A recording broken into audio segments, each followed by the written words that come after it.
everybody as well. So welcome to our webinar on service-based businesses and how to grow them. I want to welcome all of you who are joining us today, as well as our illustrious speakers, Helen Jameson from Jaluch and Michélle Booysen from Pétanque Consultancy. I am going to let them introduce themselves, and Helen, we'll start with you. Then we're going to go through a few questions that I have for them, and then we'll open it up to your questions, which you can ask at any time in the chat window. But with that, Helen, why don't you take it away? Lovely. Thanks, Liz, and hello, everyone. I'm Helen Jameson in the UK. I run a human resources and training business, and I've been doing that for about 18 years. For the most part, I love it. As a business, we support about 350 organisations with their HR and training needs in the UK and sometimes further afield, and we've been working in Saudi Arabia, amongst other places. In recent years, I've been morphing our low profit margin training service business. It didn't used to be low profit margin, but it's become increasingly more low profit margin into a business that actually sells training products, so something that's much higher profit margin.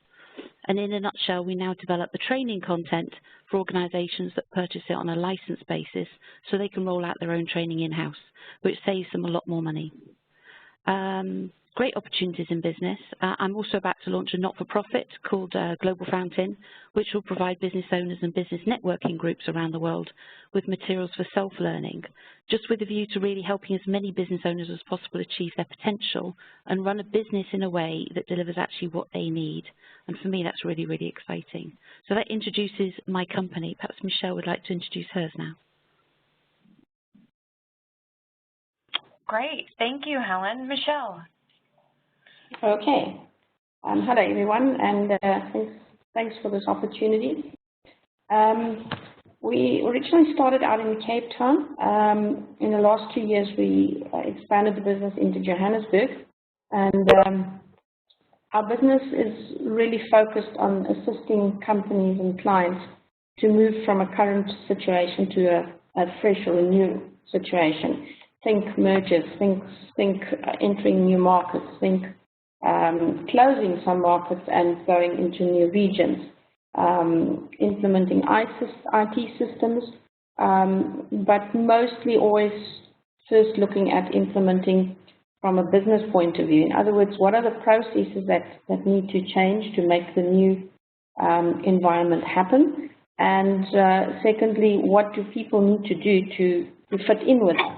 And a couple of years ago, we started with something called the Business Destination Map, which is a storyboard way in which to describe the journey that the business or the enterprise would go.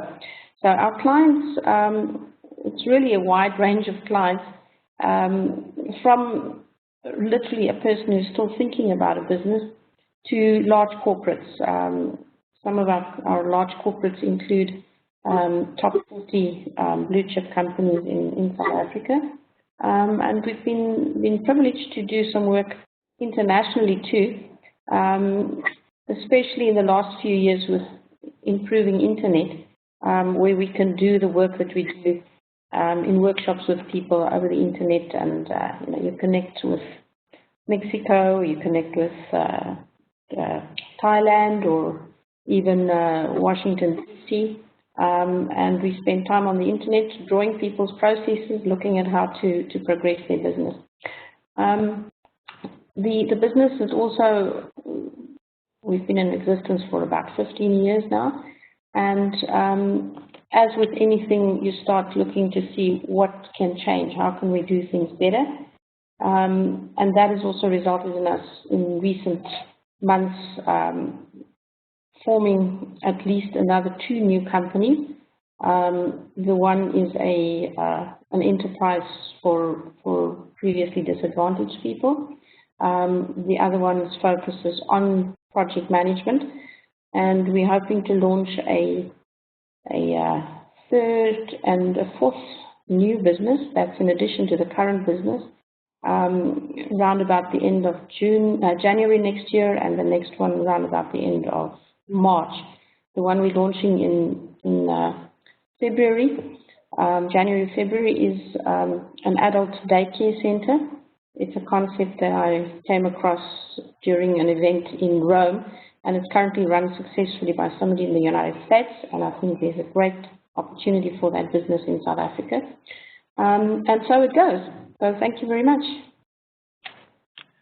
Thank you, Michélle. I'm actually going to keep you on and just ask you both the same question, but start with Michélle. Why did you decide to start your own company? What was the driving factor behind that? There was a bit of a break, but I hear that you said, why did I decide to start my own business, right? Right.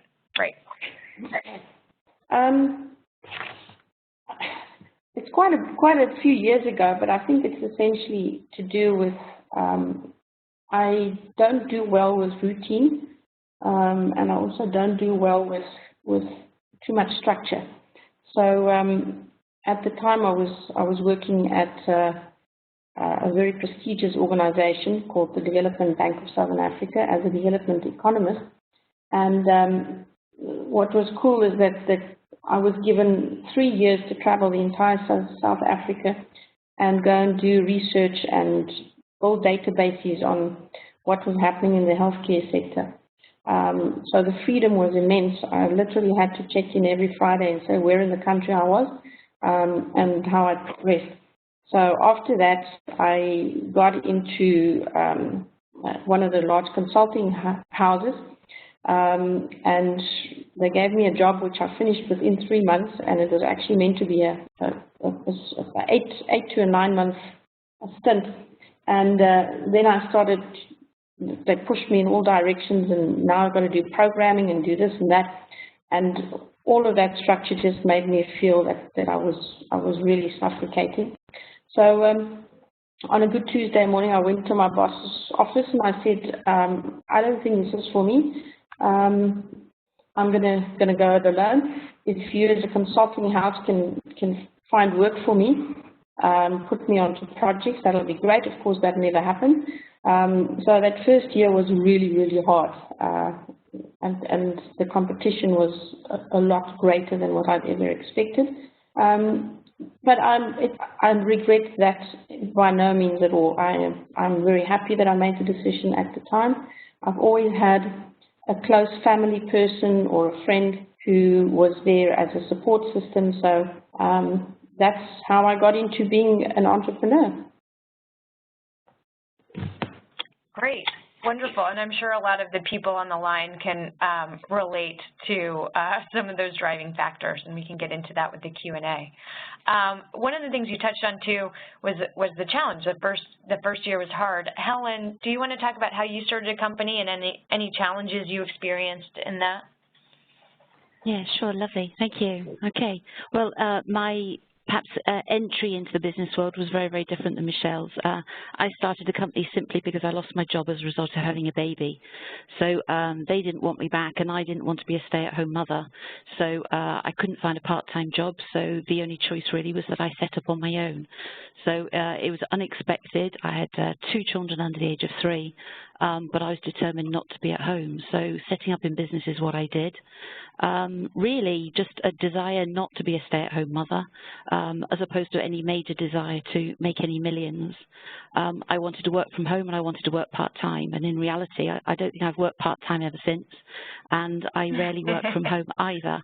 But such is life. I have a very exciting life as a business owner in a way I could never ever have imagined before I actually set up in business.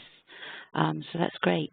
So really it was about me keeping out of trouble, earning a little bit of money. My husband actually always said, you can work, but I only want you, if you run a business, to have a hobby. I don't want you to take money out of the business. And in terms of some of the challenges, actually setting a business up as a hobby with no particular financial needs out of it actually created huge problems down the line when seeking to grow it and take it more seriously. But I can talk about that in just a minute. But really, I suppose in essence, it was about to prove to myself and to prove to others that I could do it, and to keep myself busy.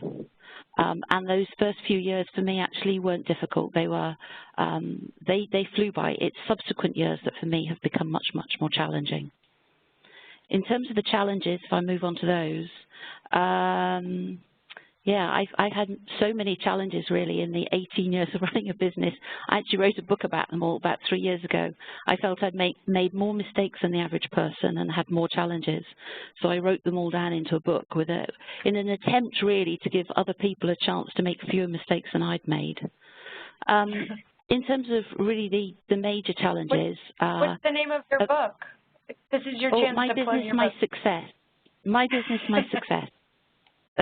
Available on Amazon, but it incorporates a lot of stories of a lot of the women that I've come across in recent years. So it's very much a book of stories rather than a book of facts and figures. But in terms of I suppose one of my greatest personal challenges, there have been many business challenges, but many personal challenges.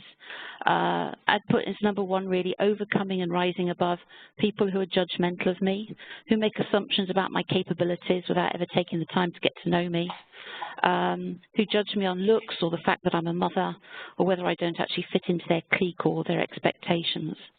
And it took me many, many years. And I would say, actually, I only cracked this last year fully for myself. It took me many, many years to learn to hold my head up high and say, I know who I am, do you?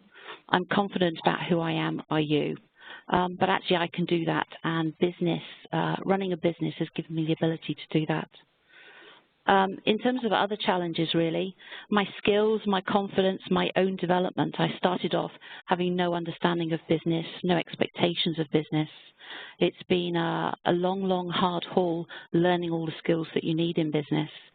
And in reality, it took me 13 years of being in business before I decided to take myself and my business seriously. So that was actually 13 years of not developing my financial knowledge, not developing negotiation skills, just really running a business that actually grew naturally, grew easily, and me ultimately calling it a hobby, even though at the end of 13 years I employed 18 people and had 3 offices.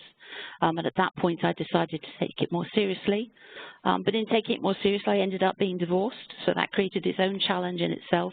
My husband said I'd broken our agreement that I would only ever run a hobby, but the reality is that the business sort of grew irrespective of what I did, so that's the way it went. Money is another challenge, particularly during, a global recession that we've gone through. Understanding the finances if you don't have a financial background, getting to grips with the finances, and then actually having the confidence to source external finance when you need it, for me has been a huge challenge. I feel I've overcome it, but I could have overcome it many years earlier had I actually grasped it and dealt with that particular issue. And how did you overcome, I think in terms of some of those challenges are your own perceptions, but how did you overcome understanding the finances? What did you do? By taking myself and my business more seriously, I started asking for expert help sooner. Instead of thinking I can cobble this together, somehow I can manage, somehow I can work it through, I actually started paying for good advice and good advisors to support me in my business. So surrounding myself with good people who had far better knowledge than I did and listening to them. That's so interesting. So it's sort of all related to you're taking yourself more seriously and then, presenting that to other people. That's interesting. Yeah. But I find a lot of the women who I know who run businesses, they cut the corners. They say, if we don't have to pay for that, we won't. If we can find it cheaper, we will. Let's grow this business organically rather than getting out external finance. And all of those things are great, but at the end of the day, if it cuts you off from expertise and cuts you off from quicker routes to growth, then actually long-term it's not the best solution. Yeah.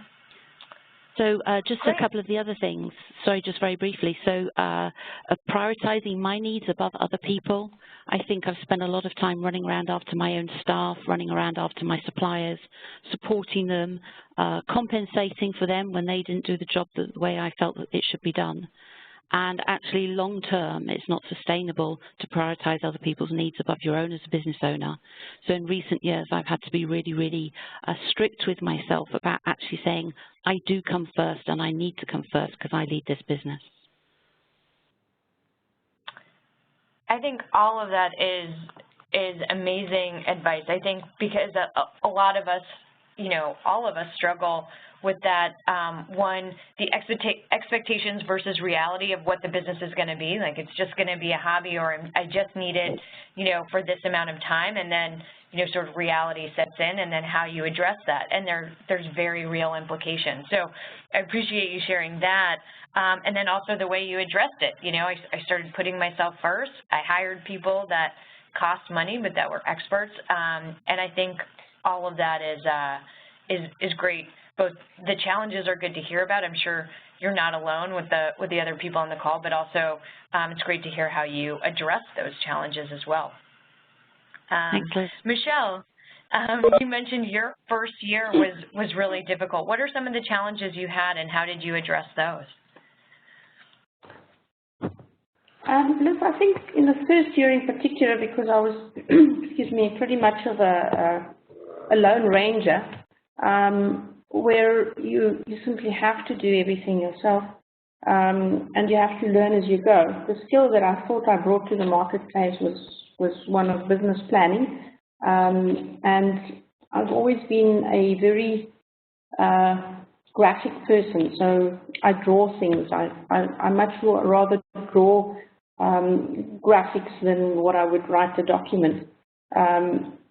And I would say in the first year or first couple of years, people didn't take me seriously because people who draw should be at school. They shouldn't run businesses. It was a challenge to really. It's almost like in that initial phase of the bell curve, when you introduce something new, then it's difficult. I'm so chuffed with how things have panned out. Everything is in graphics or in icons these days. Everything in social media, on cell phones. We speak in little icons these days. So that is really, I'm really pleased to see that things have worked that way. And of course, I will take no credit for that. I helped change the world by starting out with graphics. So, the other thing that I found was, for many years, was that I felt incredibly lonely. Even though the business started growing and we employed more people, for me, if I follow the track that Helen did, you so forget that you're a person too, and because you forget that you're a person, you're driven. You need to make this work. It's going to work, and you really drive very hard. You kind of lose friends and family along the way, as you do staff. I think some of the biggest mistakes I made in my first years was I drove everyone too hard, including myself, for that goal of the next thing. It was never, it felt, for many years, it felt to me like I never arrived. It was always the next thing. This thing that I've just achieved is simply a step to the next thing. So the target was constantly moving, and I think I did lose a lot of good people along the way, and I damaged my own health in that way. It's wonderful to be that energetic. Don't get me wrong. It was fantastic to be so driven and so focused on achieving. But I think if I had just made it clear to myself much earlier, what is success for me? If I could have just more visibly or tangibly understood for myself what that success actually means, then I might have done things a little bit differently. And for me, the biggest learning, I think, was that I cannot do it all myself, that I am not the best at everything, and I shouldn't be the best at everything. In our industry, when I started out many years ago as a business planner, it was at that stage not really the in thing for women to be as hard driving as what I was. It was not the in thing for a woman to run a consultancy. So thank goodness all of that has changed drastically in many respects. I think there are still some prejudices, but maybe I just don't see them anymore because I've gone past the place where I feel I have to work harder or do things differently because I'm a woman. I feel quite comfortable at where we're at. And again, maybe that was one of the success factors. When will I have that feeling that I'm good enough? And as Helen says, sometimes you do need to pay people to come and talk to you to make these things happen in your head. For me, one of the biggest turning points really was when I joined the Women's Presence Organization about 5 years ago. At the time, the business was really growing, but I felt completely disconnected from the world, and I felt very, very alienated. And I suppose I didn't quite know how to deal with what was then regarded as a success. And through interacting with women of the same stature, and some of them have really significant businesses and have achieved so much, but being amongst those kinds of peers, let's call it peers, I think that made me human again. It made me see who I really am. It made me understood why I took the route I did, or made me understand why I took the route I did, and it clearly defined the way forward. So, and I think for me one of the biggest liberations was when I realized that it shouldn't all rest on my shoulders, that there are others that could assist.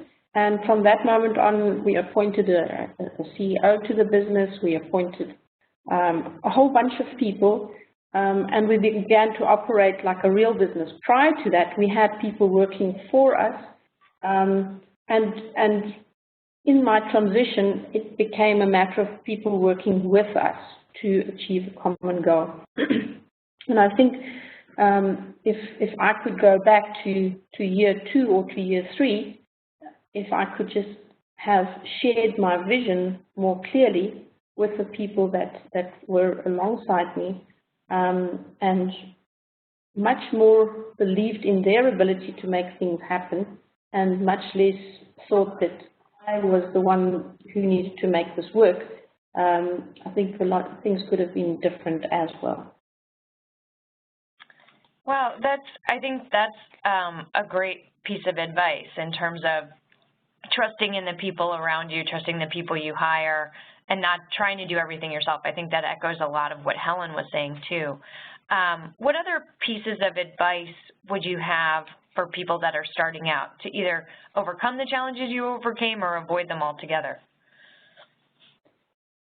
Well, challenges there's going to be. It's inevitable. So I actually think that one should also choose which challenges will serve you. I'm a great supporter of John DeMartini. I've met him a couple of times in my career, and he always says he remembers me, and then he asks quite specific questions, and I'm amazed that this man can remember me in amongst all of the people that he meets every year. But he was very instrumental in me making the distinction of when things happen, when challenges are there, not to be the victim of any challenges, but to really ask, how does this challenge, this difficulty serve me? And you don't always have the answer right away, but the universe has a magical way of giving you the answer through another person that you've never met before, through a book that you're reading, through a movie you're watching, through just a quick connection with somebody.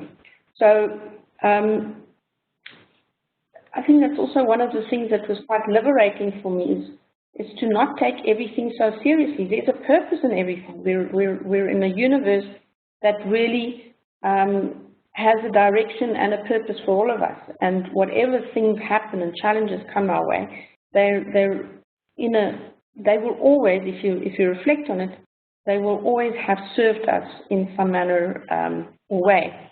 So again,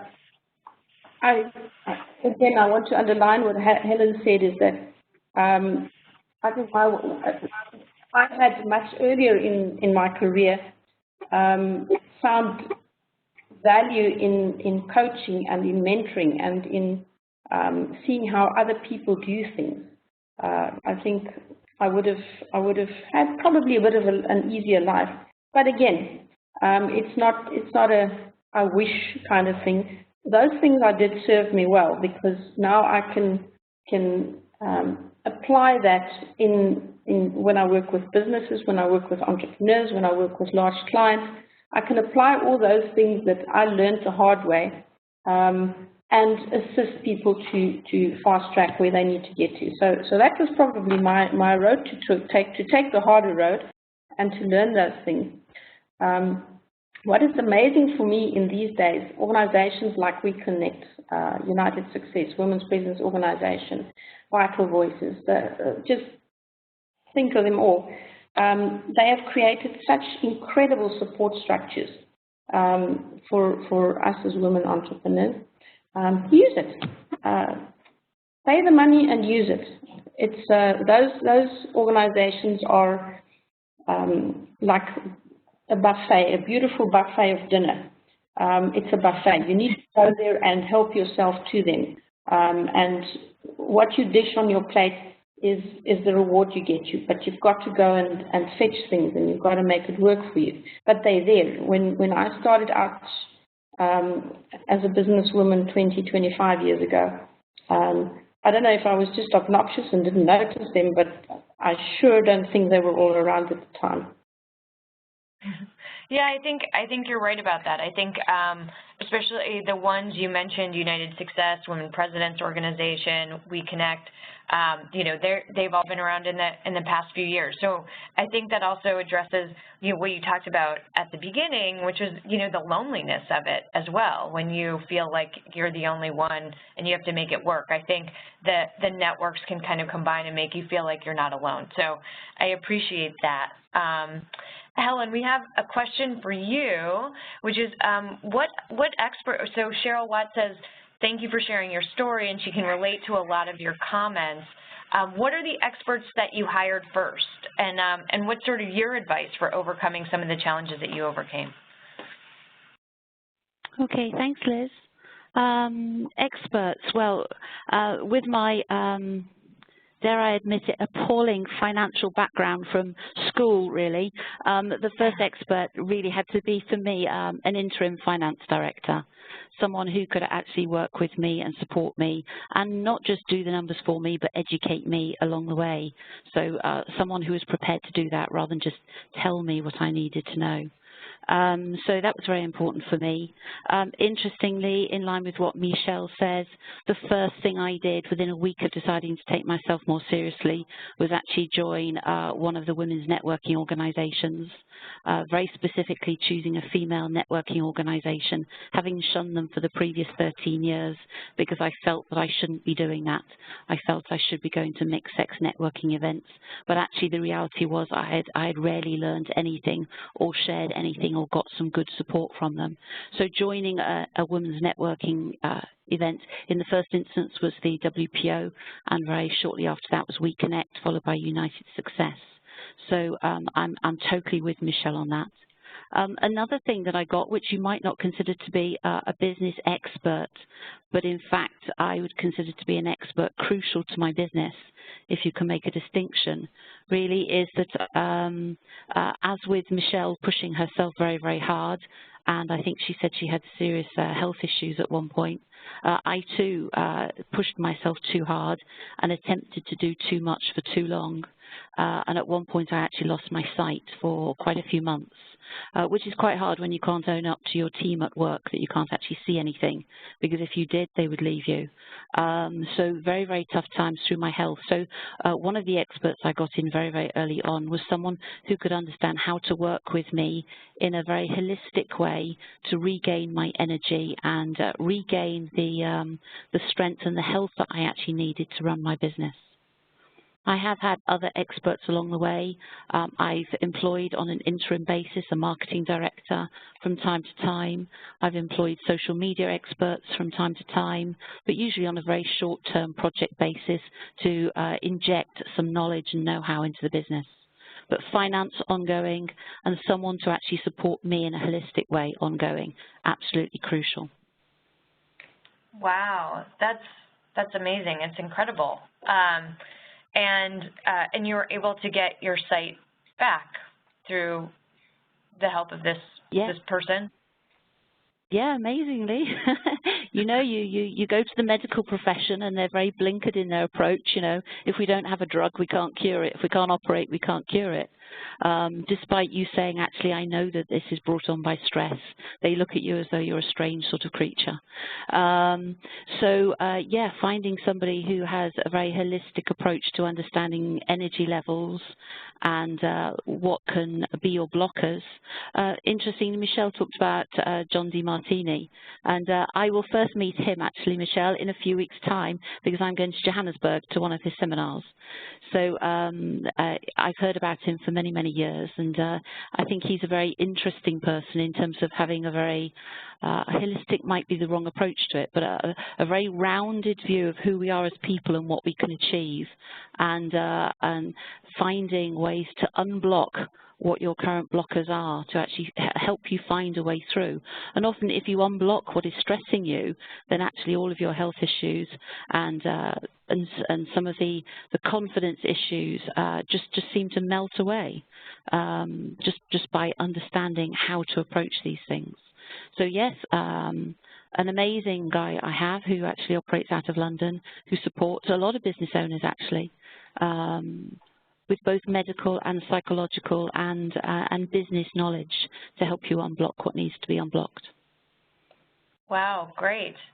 Well, both of you mentioned, leveraging the women's business networks. And so in the promotion to this, we talked about leveraging WEConnect, but I'd love to hear about all the organizations. What have you gotten out of Women Presidents Organization, and how is it different than WEConnect and different than United Success? I think that would be really helpful for the women that are on the call. Shall I start? Do you want to go? Yeah, Helen, why don't you start, and then we'll do Michélle. Yeah. Okay, lovely. Well, it might be we have some similar things to say. Okay, so the Women Presidents Organization was my first network.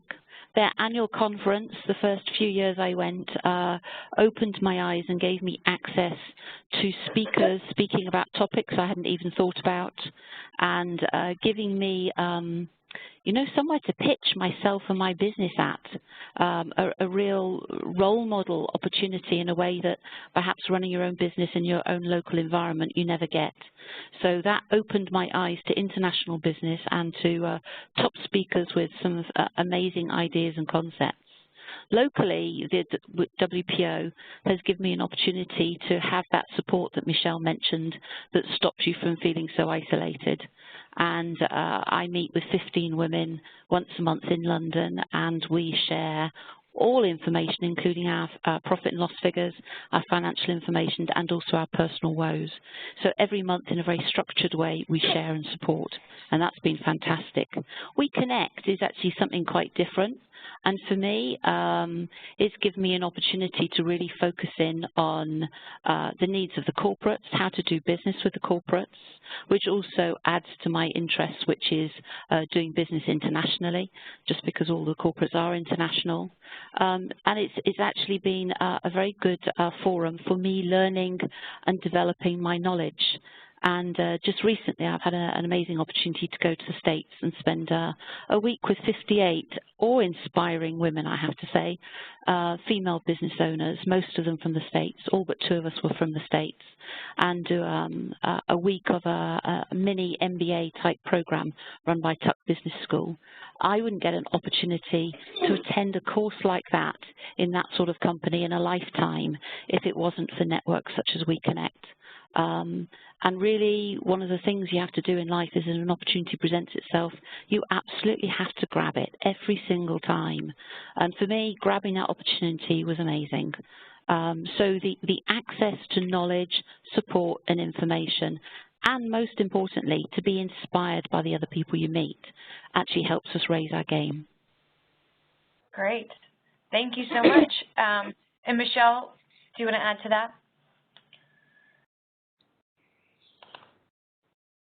I'm not sure if I'm on now. Okay, we can hear you. Can't quite see you yet. I don't know. Oh, there's my little camera thing. Okay. Yeah, I think what you've said, Helen, is quite right. Starting again with WPO.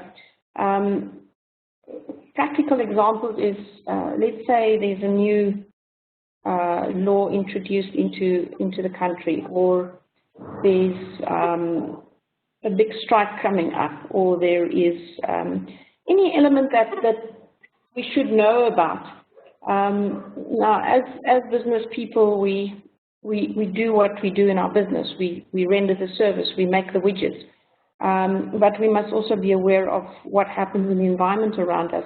And for me, the valuable thing is then to see, almost like in an MBA class fashion, where you investigate, discuss the facts of the matter, and then each of the women in the room says how it will impact or won't impact them. And we often have an expert who could then give us advice on how to deal with that particular element or issue. So WPO's sections are places of learning, they're places of sharing, places of understanding things, and it also is a place where you could really bring a challenge that you have, and people assist you to unpack it and find a solution. And mostly you have the solution in you just didn't have the confidence or the knowing that you have it. So I believe it's a very, very useful and powerful group of people. It works in chapters, and you build a relationship over 3 or 4 years. So the same people tend to remain in a chapter. So you also form a buddy relationship with people, and believe you me, we do have good afterward sessions as well. With United Success, so just to summarize, WPO is more about learning and focusing on you. United Success, again, is much more of a networking organization through people with similar values. So it works on a referral basis. So if I know somebody who has essentially the same values as I have, I've known them, I've known their business, know how they operate, then I would propose that person to United Success, and it's based on trust. So if somebody introduces me to Helen, then I will already know that I'm dealing with somebody who does business in an ethical manner, etc., etc. So it kind of smooths the way for international collaboration. This year, earlier on, I mentioned the business I'm starting with the adult daycare center. That was a typical introduction. We had the conference in Rome. I really liked what Deborah does. We started talking, and the relationship was there immediately, so that one could get on with doing the business elements. So that is really very helpful. And whenever you need something, or a connection, or getting to see somebody, there's somebody in United Success that knows that person. So that's really, really helpful. With regard to WEConnect, I'm a little bit of a new kid on the block there, other than I met Liz in Mexico City 3 years ago, and I pursued WEConnect in South Africa a couple of years ago, and didn't continue with that simply because I didn't have time for everything. I met with Jean the other day. We were in Cape Town. So it looks like WEConnect is really gaining momentum here in South Africa. So we will be joining, and we will be doing the accreditation. And again, as Helen says, that connects you with a big corporate, and it is a very different ball game. So I have to say that I started out being part of the Business Women's Association in South Africa. That was my very first women's association that I joined. We were part of the Chamber of Commerce.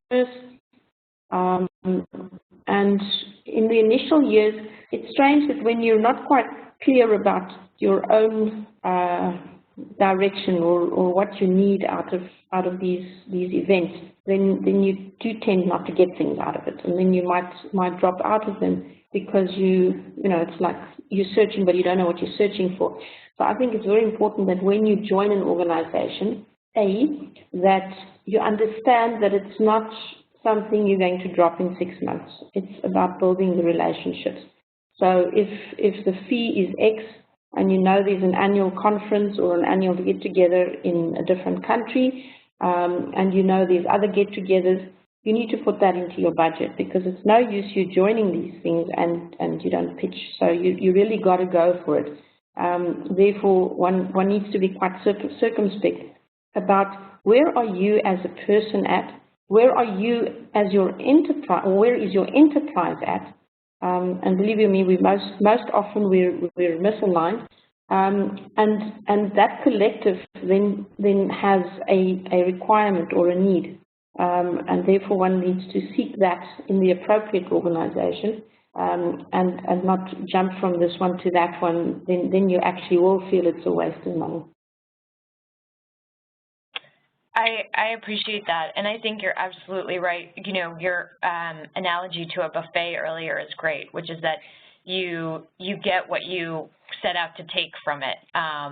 And, you know, actually what Helen said, too, about just jumping at the opportunities, applying for the awards and that kind of things can reveal results that you weren't aware of. So I think that's great. Because everything we're trying to do is show people, you know, we don't know everything as individuals, so we're trying to help people know what they don't know already, and I think that some of these opportunities can do that. There's a question from the participants, from Cheryl Watt again. Have you hired a CEO on a contract or interim basis? Michélle, I think you said something about this. It's something she's considering. Yeah, we did hire a CEO on a contract basis. I have to say it's not an easy thing from a number of different perspectives. Firstly, if you had grown the business and your team had grown with you, and you move out and this new entity or person comes into the business, be very wary of the change in the relationships, because firstly people say, so why are you not running this business anymore? Then you say, because I don't think it's good for the business to have the founder run it forever. Okay, tick. But how is that going to impact me? What is it going to do to me? So there's a lot of change management that one needs to bring into this for people to support the CEO the same way that they might have supported you. The second thing is that you have to allow that person to be who they are and to do their thing. Sometimes you really just have to step out the room and say, okay, and then go back again. But you can't interfere in that person's way of doing, because then you further upset the balance. So it's something I believe that's very liberating, but it needs a lot of homework, and it needs a lot of, I would almost want to say, offline discussion. You need to talk to the staff. You need to encourage people. You need to know this person better as well, because there is going to be a point where people are going to say, we don't like the way that you do it. We want to go back to the old way. And then you've got to have it in you to say, team, we made this decision. We've got to support this person.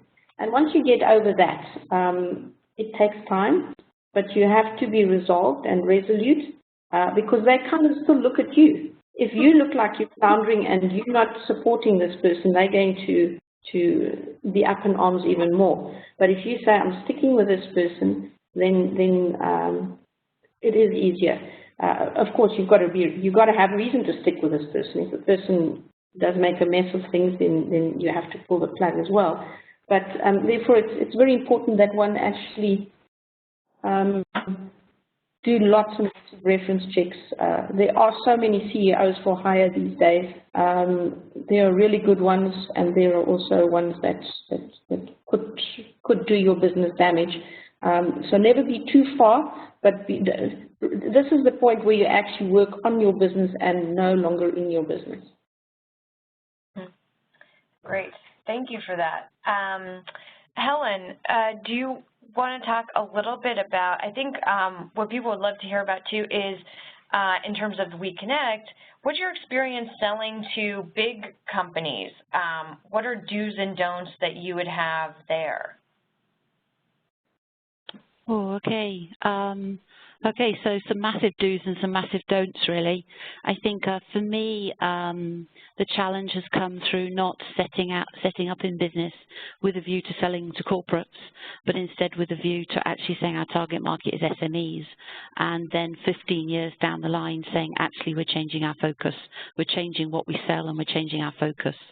So that requires not just developing the new products or the new services, but actually a massive mental step change in business in terms of what you're going to do and how you're going to do it.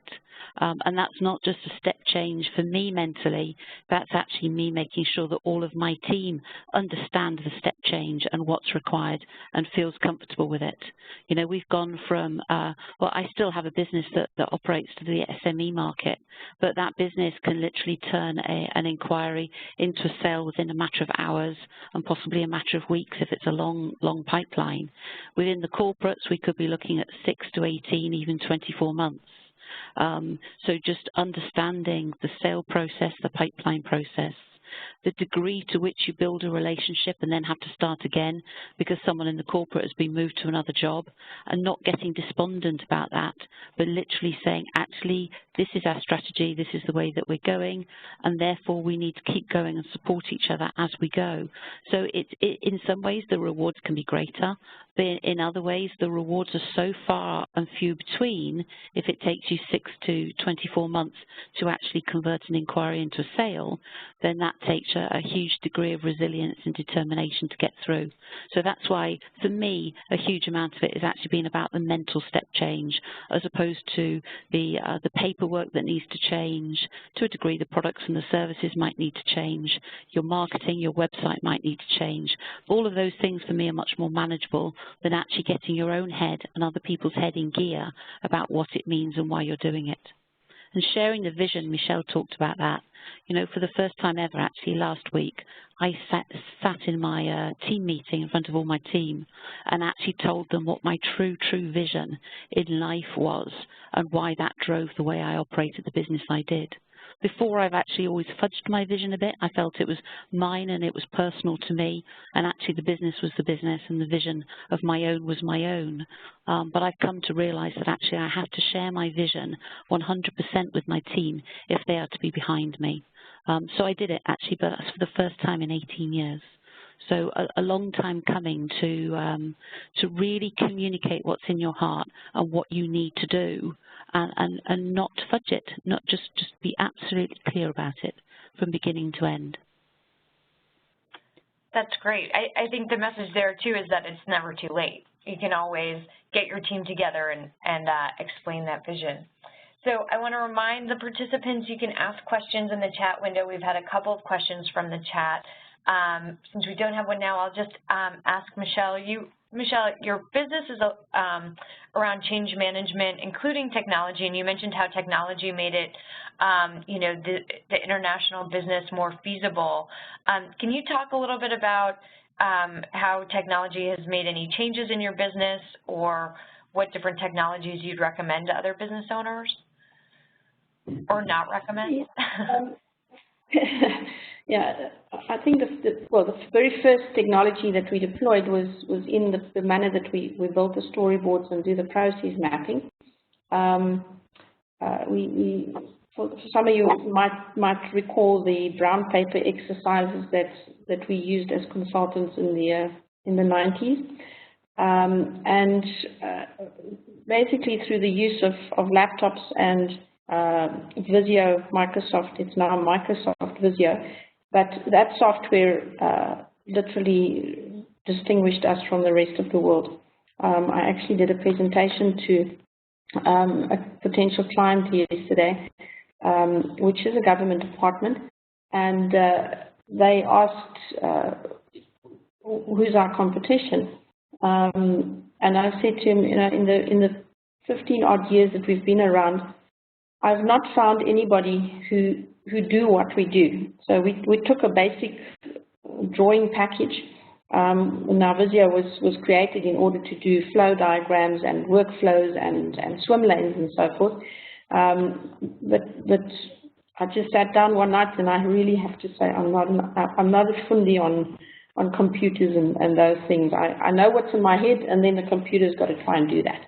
And so I sat down one night, and I just started drawing little icons, and I needed to explain something to somebody, and I used this, and my then business partner, who's still my business partner, she looked at this and she said, "How did you do this?" And I said, "I don't know, I just went on the web, and I got a few icons, and I built this."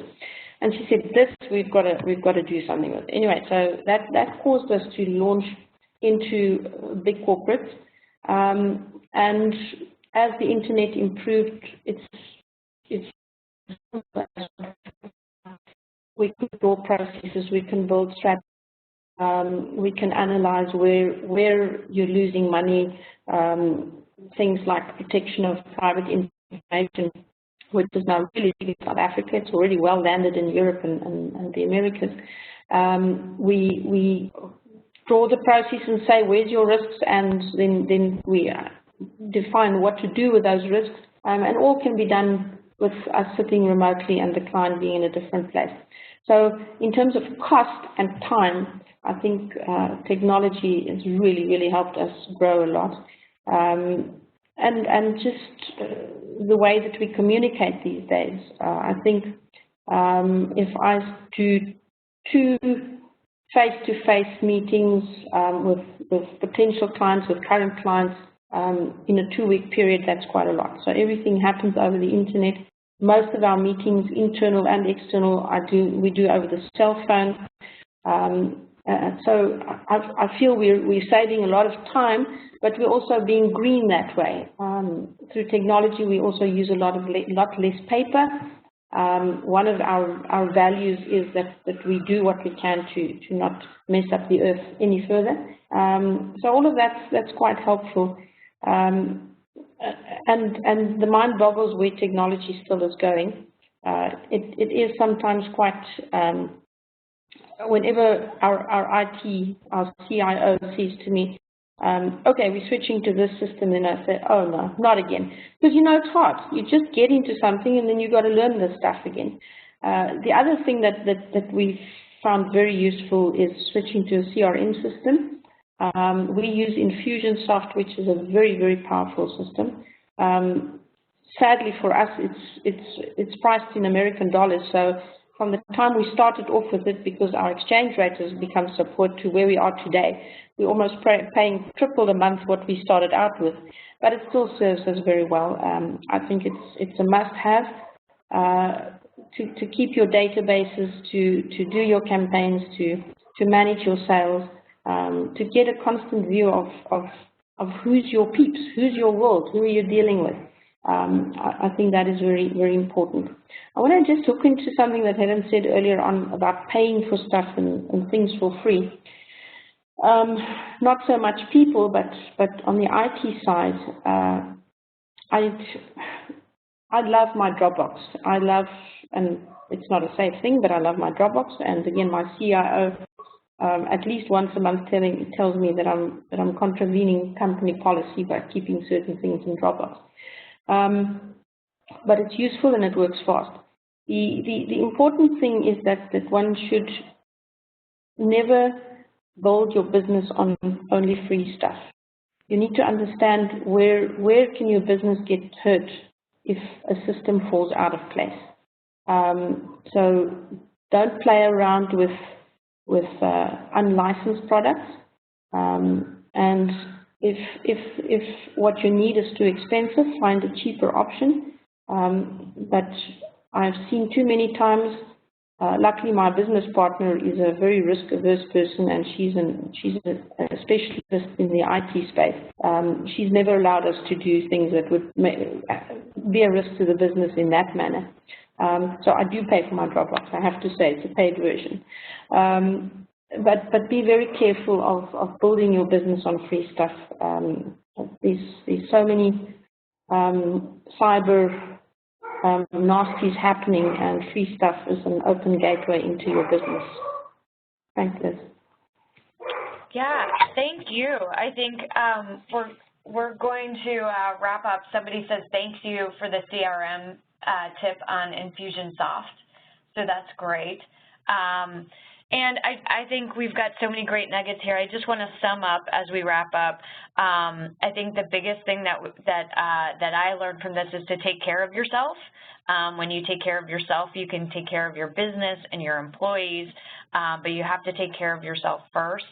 And whether that means making sure that you have confidence in yourself and the steps you need to take to do that, to surround yourself with other experts that can take some of the burden off, and also let you know the things that you don't know. If you have to hire those people, do that.